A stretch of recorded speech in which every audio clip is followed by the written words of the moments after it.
안녕하세요, 여러분. 저는 노인의학과에서 40년간 수많은 어르신들을 만나온 한동철 의사입니다. 오늘 저는 여러분께 너무나도 중요한, 그리고 충격적인 이야기를 들려드리려 합니다.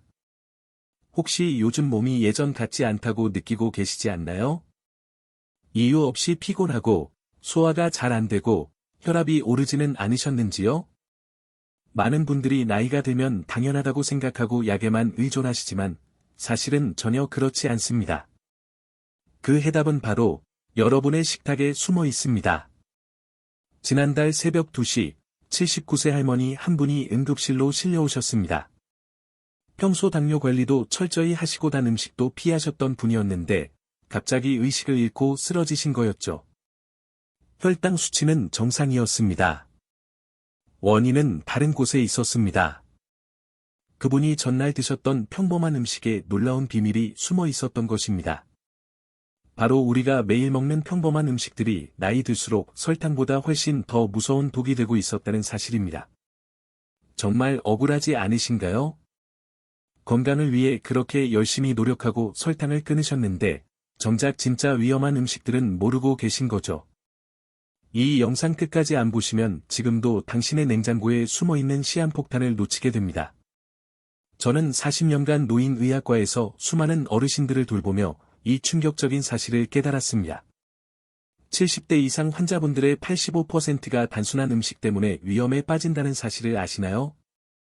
그런데 이분들 대부분이 건강을 위해 설탕을 끊고 당분 섭취를 줄이며 열심히 관리하고 계시던 분들이라는 점이 더 놀랍습니다.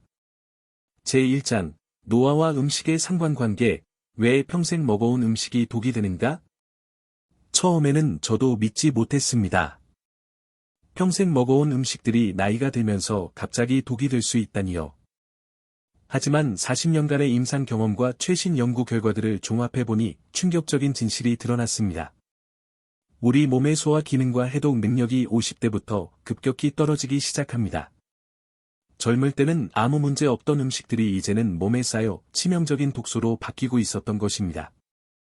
특히 뇌 노화가 진행되면서 위장 활동까지 함께 약해지는데 이때 특정 음식들이 혈관을 막고 염증을 일으켜 심각한 문제를 일으킵니다. 오늘 제가 말씀드릴 5가지 음식은 정말 위험합니다. 지금부터 하나씩 알려드릴 테니 꼭 기억해 두시고 사랑하는 가족분들께도 알려주시기 바랍니다. 제2장 첫 번째 시한폭탄, 싹이 튼 감자. 충격적인 첫 번째 음식. 첫 번째 음식은 아마 많은 분들이 건강하다고 생각하며 드시고 계실 겁니다. 바로 싹이 튼 감자입니다. 감자가 뭐가 위험하냐고 생각하실 수 있습니다. 하지만 정말 무서운 것은 감자 자체가 아니라 감자의 초록색 부분과 싹 부분입니다. 솔라닌의 위험성. 이 부분에는 솔라닌이라는 독성 물질이 들어 있습니다. 젊은 사람들은 간에서 이 독을 쉽게 분해합니다. 하지만 70대 이상 어르신들은 간 기능이 절반 이하로 떨어져서 이 독을 제대로 처리하지 못합니다. 그래서 젊은 사람은 아무렇지 않게 먹는 감자도 어르신들에게는 중독 증상을 일으킵니다. 솔라닌 중독의 증상. 솔라닌 중독은 처음에는 배가 아프고 구토가 시작됩니다. 그런데 시간이 지나면서 신경계까지 마비되기 시작합니다. 손발이 저리고 말이 어눌해지며 심한 경우 의식을 잃기도 합니다. 더 무서운 점은 이런 증상이 감자를 먹고 몇 시간 후에 나타나기 때문에 감자 때문인지 모르고 지나치는 경우가 많다는 것입니다. 당뇨가 있으신 분들은 신경이 이미 약해져 있어 더욱 위험합니다. 실천 방법, 솔루션. 그럼 감자를 아예 드시지 말라는 걸까요? 아닙니다. 감자 자체는 좋은 음식입니다.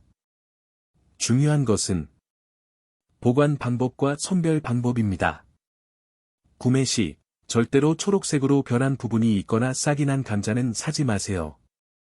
보관 시 햇빛이 드는 곳에 보관하면 솔라닌이 급격히 늘어나므로 서늘하고 어두운 곳에 보관하고 가능하면 일주일 이내에 드세요. 조리 시 싹이 난 감자는 아깝다고 생각하지 마시고 과감히 버리세요. 껍질을 깎을 때도 초록색 부분은 완전히 도려내세요. 껍질에 솔라닌이 많이 들어있으므로 나이 드신 분들은 가급적 껍질을 벗기고 드시기 바랍니다. 요리 팁. 감자를 삶거나 찔 때 물을 한번 따라 버리고 새 물로 다시 조리하면 솔라닌을 어느 정도 제거할 수 있습니다. 제3장. 두 번째 시한폭탄, 냉동 가공식품. 두 번째 음식은 정말 충격적일 수 있습니다. 바로 냉동 가공식품들입니다. 특히 건강하다고 생각하며 드시는 저칼로리 도시락이나 냉동 야채 볶음 같은 것들 말입니다. 이런 냉동 식품들이 왜 위험한지 아시나요? 칼로리는 낮다고 적혀 있지만 나트륨 함량은 하늘을 찌릅니다. 한 팩에 하루 권장량의 2배에서 3배까지 들어있는 경우가 대부분입니다. 더 무서운 것은 나이가 들면서 짠맛을 느끼는 능력이 현저히 떨어진다는 점입니다. 70대가 되면 짠맛 인식 능력이 젊을 때의 절반도 안 됩니다. 그래서 실제로는 엄청나게 짠 음식을 드시면서도 짜다고 느끼지 못하시는 겁니다. 이렇게 모르고 드신 과도한 나트륨이 혈관 벽에 쌓여 혈관을 딱딱하고 좁아지게 만들고 혈압을 올립니다. 또한 신장 기능이 떨어지면서 나트륨을 제대로 걸러내지 못해 몸이 붓고 심장에 부담을 줍니다. 혈압약을 드시면서 고나트륨 음식을 드시는 것은 약으로는 혈압을 내리려 하고 음식으로는 혈압을 올리는 것과 같습니다. 선택 시 가능하면 냉동 가공식품을 줄이세요. 꼭 드셔야 한다면 성분표를 꼼꼼히 확인하고 나트륨 함량이 500mg 이하인 제품을 선택하세요. 가장 좋은 방법, 직접 만드시는 겁니다. 주말에 미리 만들어서 소분해 냉동 보관하세요.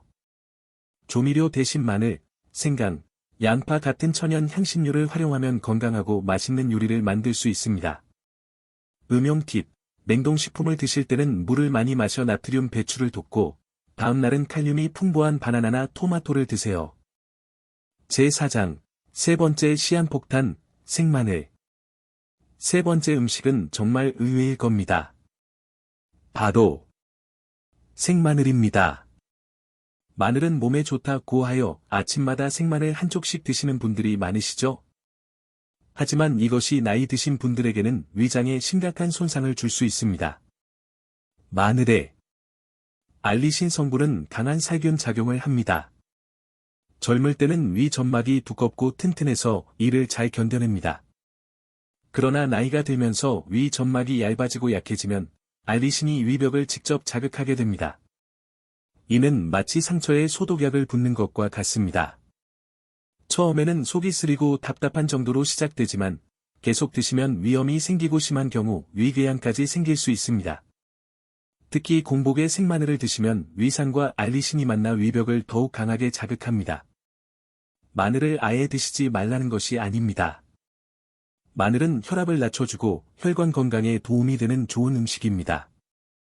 조리법. 생으로 드시지 마시고 반드시 익혀서 드세요. 마늘을 익히면 알리신의 자극적인 성분이 많이 줄어들면서도 건강에 좋은 효과는 그대로 유지됩니다. 섭취 팁. 정생마늘을 드시고 싶다면 식사 후에 드시고 우유나 요구르트와 함께 드세요. 우유의 단백질이 위벽을 보호해줍니다. 대체 식품. 마늘 대신 생강, 양파, 대파 등 다른 향신료를 활용해보세요. 특히 생강은 소화를 돕고 염증을 줄이는 효과가 뛰어납니다. 제5장. 네 번째 시한폭탄, 뭉친 음식들. 네 번째 위험한 음식은 바로 뭉친 음식들, 즉 면류, 떡, 빵 같은 것들입니다. 이 음식들이 왜 위험할까요? 나이가 들면서 가장 중요한 변화 중 하나는 침 분비량이 급격히 줄어든다는 점입니다. 70대가 되면 침 분비량이 젊을 때의 절반도 안 나옵니다.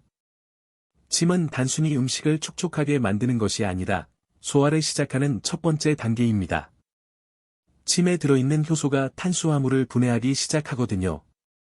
침이 부족하면 이 과정이 제대로 일어나지 않습니다.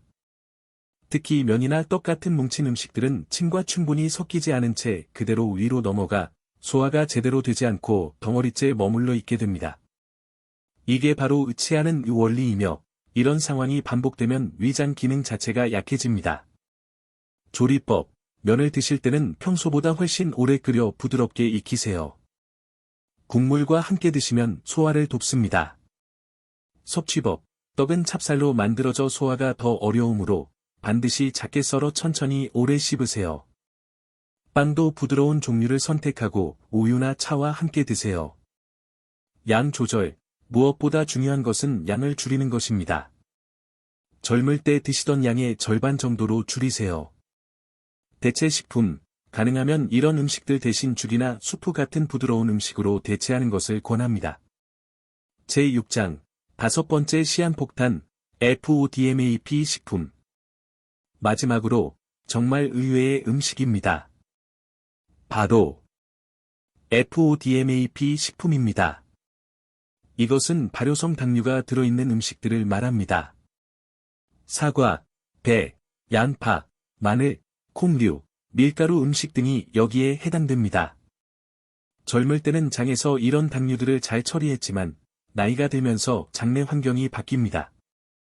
특히 70대 이후부터는 이런 당류들을 분해하는 효소가 급격히 줄어듭니다. 그래서 이 당류들이 장에서 발효되면서 가스를 만들어내고 설사를 유발합니다. 실제로 84세 박정자 할머니는 건강을 위해 사과를 매일 드시고 양파, 마늘이 들어간 음식을 자주 드시다가 배에 가스가 차고 설사가 계속되는 증상을 겪으셨습니다. 이런 증상이 반복되면 탈수와 전해질 불균형이 오고 심장에도 부담을 줄 수 있어 매우 위험합니다. 양 조절, FODMAP 식품의 양을 대폭 줄이세요. 사과는 껍질을 벗기고 작게 썰어 하루 반 개 정도만 드세요. 조리법, 양파나 마늘은 충분히 익혀서 드시고 콩은 하룻밤 불린 다음 삶은 물을 버리고 새 물로 다시 삶으세요. 이렇게 하면 발효성 당류를 상당히 줄일 수 있습니다. 대체 식품, 대신 쌀, 감자, 당근, 시금치 같은 소화하기 쉬운 음식으로 대체하시기 바랍니다. 에필로그, 건강한 노년을 위한 식습관 혁명. 뇌 노화와 당화 반응, 이 모든 문제의 근본 원인은 바로 뇌 노화입니다. 뇌와 소화기관은 직접 연결되어 있어 뇌가 늙으면 소화기관도 함께 늙습니다. 위산 분비량은 60% 수준으로 떨어지고 장 운동도 느려집니다. 또한 우리 몸의 단백질과 당분이 결합해 독성 물질을 만드는 당화 반응이 가속화됩니다. 이 독성 물질들이 혈관에 쌓여 고혈압, 당뇨, 심장병의 시작이 됩니다. 그리고 앞서 말씀드린 위험한 음식들이 바로 이 당화 반응을 촉진시킵니다. 이 악순환을 끊는 가장 확실한 방법은 바로 위험한 음식들을 피하고 소화하기 쉬운 음식으로 바꾸는 것입니다. 부드럽게 조리된 야채, 살짝 익힌 생선, 잘 끓인 죽 같은 음식이 좋습니다. 식사 시간, 저녁은 오후 6시 이전에 드시고 잠자리에 들기 3시간 전에는 아무것도 드시지 마세요. 수분 섭취, 하루에 1.5리터 정도의 물을 충분히 마시세요. 물이 독성 물질들을 몸 밖으로 배출하는 데 도움이 됩니다. 부산에 사시는 77세 김철수 할아버지의 이야기를 들려드리겠습니다. 6개월 전까지만 해도 위쓰림, 혈압 상승, 부종으로 고생하셨던 분입니다. 그런데 제가 권한 식단을 3개월간 실천하신 후 혈압이 20포인트나 떨어지고 부종이 빠져 체중이 8kg이나 줄었습니다. 생마늘을 익혀 먹고 냉동식품 대신 직접 만든 반찬을 드시고 저녁 식사 시간을 앞당긴 결과입니다. 여러분, 나이 드신 분들의 건강 문제 중 80% 이상이 바로 음식 때문입니다. 약도 중요하지만 근본적인 해결책은 식습관의 변화입니다. 지금이라도 늦지 않았습니다. 오늘부터 냉장고를 점검하고 위험한 음식들을 과감히 줄여나가세요. 이 작은 변화들이 모여 여러분의 건강한 노년을 지켜줄 겁니다. 포기하지 마시고 꾸준히 실천해보세요. 그리고 주변 어르신들께도 이 정보를 꼭 공유해주세요. 함께 건강하고 행복한 노년을 만들어가면 좋겠습니다.